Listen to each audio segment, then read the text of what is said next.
this is a really, really good opportunity for me to talk about not only what I've gone through and hopefully help other people and have them realize it's okay to feel the way that you are, because that's something that I struggled with. Like, I did not think it was okay to feel how I felt for a very, very long time.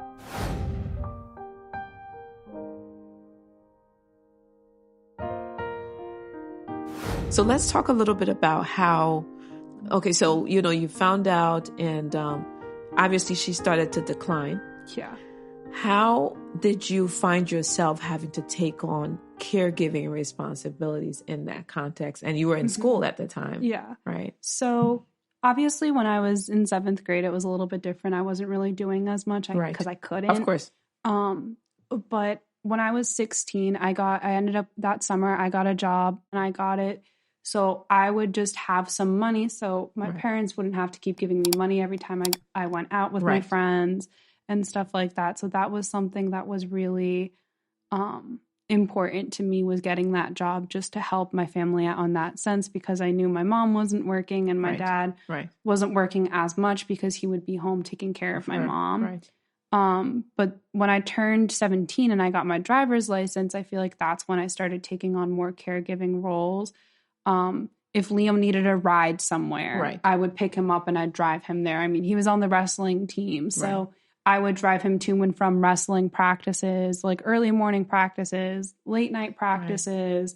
I would help out just around the house. I'd do chores. I'd fold the laundry. I'd clean the bathrooms. I would just little things that a lot of people don't realize help, but they do help. Of course.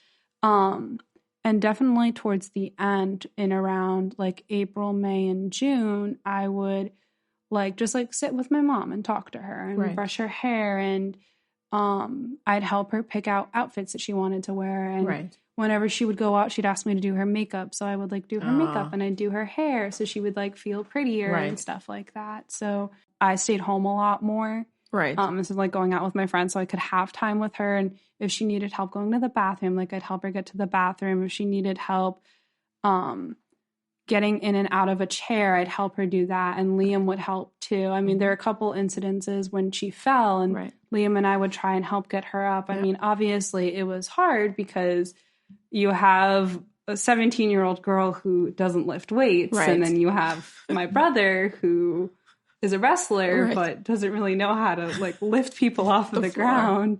So it was that part was a little bit difficult, but it definitely I think just being there for her and if she wanted me to do something with her, I would do it with her, is something that I think was a caregiver. Of course, role. Those are all very much so. And oftentimes the older sibling will end up taking care of the younger sibling a lot because that is a part of what the caregiving is, because in the case where your mom would have been doing all these things to keep the house together, all of a sudden that kind of falls on partially the kids and, the other spouse. So those are all caregiving duties. And that's what we need people to understand, because, most people don't understand the word caregiving or caregiver, right? But, I mean, I didn't. Because my dad sent me the questions and he was like, oh, well, she changed the questions to Liam because Liam's a little bit different. And I was like, oh, is she going to change them for me? And he was like, no, because you were a caregiver. And I was like, but I don't think I was. And he was like, think about it. You were. He was like, it's not what you think it means. And you said, I do things to help Liam out a lot. I actually drove him the other day. I drove him somewhere. And it was nice because he talks to me and I give him advice. I mean, obviously it's nothing like what my mom could give him because she was older and wiser. But I'm like, okay, just don't be stupid. I'm like, please just don't be stupid. That's a good place to start. I'm like, I love you, but don't be stupid. That's the one thing I ask. But the older sibling, that's something that a lot of my friends say that they've noticed. They're like, you kind of it's not like you're taking on a motherly role and you're acting like his mom, but you're just there as a prominent female figure in his life. Yeah, Devin does that with Reese as a little dad. Aww, so there are certain things that, Reese will go to talk to him about. He won't talk to me, and there's certain ways that Devin can talk to him that will get through because he looks to him to some degree as that. Yeah. So, it's not uncommon again. And, young people like you don't get to talk about it is the difference. Yeah.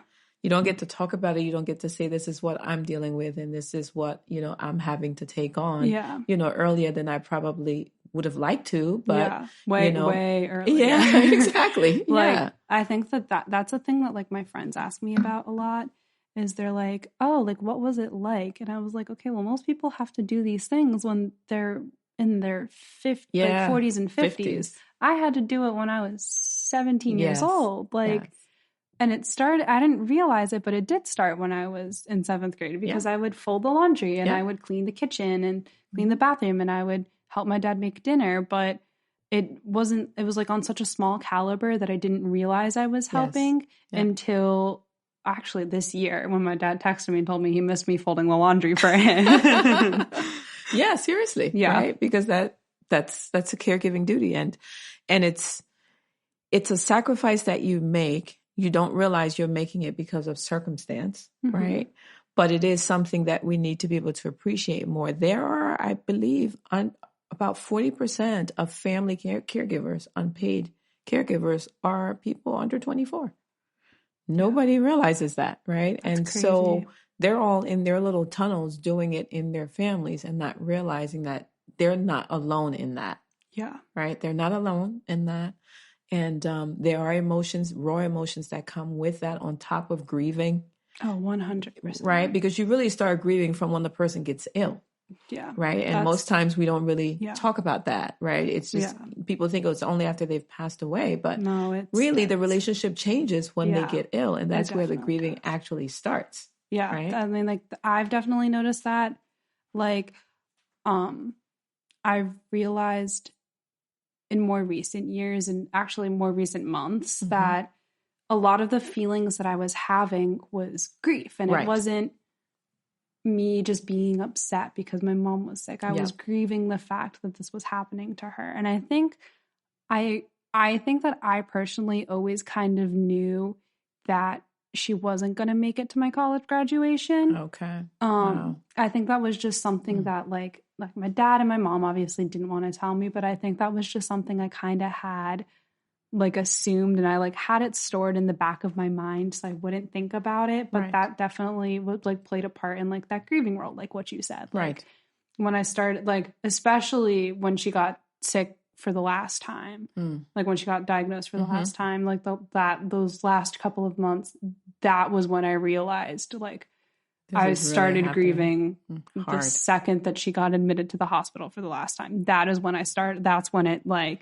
started. And I mean, everyone talks about the 7 stages of grief, and anger is typically one of them. Yeah. And one thing that I've noticed is they're not all they don't always look the same. They're not always the same. Like I started out with anger and I turned into sadness and I went through the rest of them. Right. I think Liam, I mean, I don't know if he talked about it, and I can attest to him, but this is like what I've noticed. I think he started out with sadness and he got really angry for a really long time.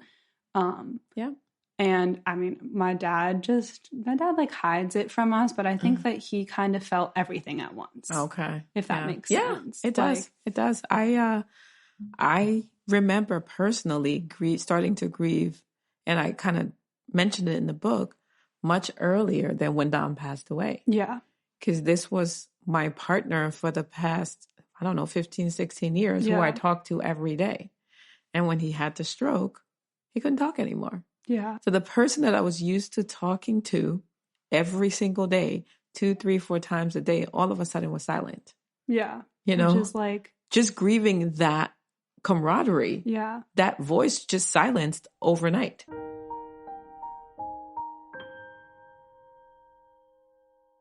A lot of us reclaiming our family time with the change was creating new traditions that we didn't have associated with the before. Right. If that makes sense. Yep. Like I know exactly. Like before my mom got sick, we would go to the fire station and that's where we would get our Christmas tree. But then after we decided that, you know what, maybe we need to make a whole day out of it and go somewhere where Christmas is huge and everyone celebrates it and it's all it's decorated in October, and like that's what we did. And that's like a tradition that we still do. We still go to the Christmas tree farm, the little one in Pennsylvania that's like 2.5 hours away, and pick out our Christmas tree.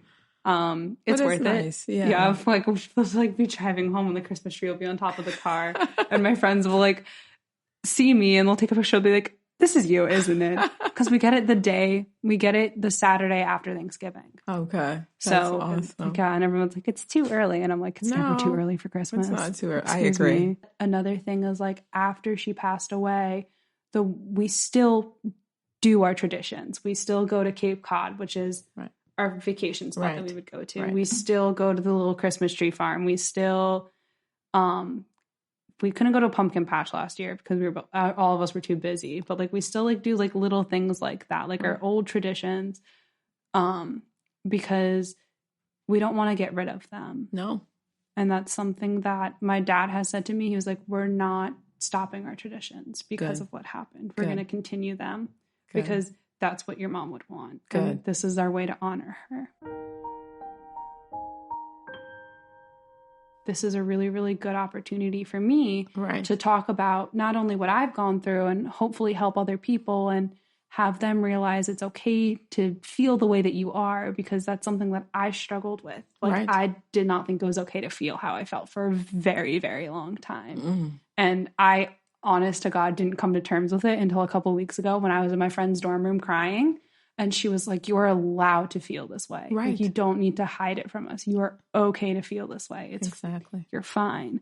So that was something that, like, I was really, really grateful that you were giving me this opportunity to share my story and let Liam share his story and let my dad share his story so we could help people like us in the world. Plenty of them. There are plenty.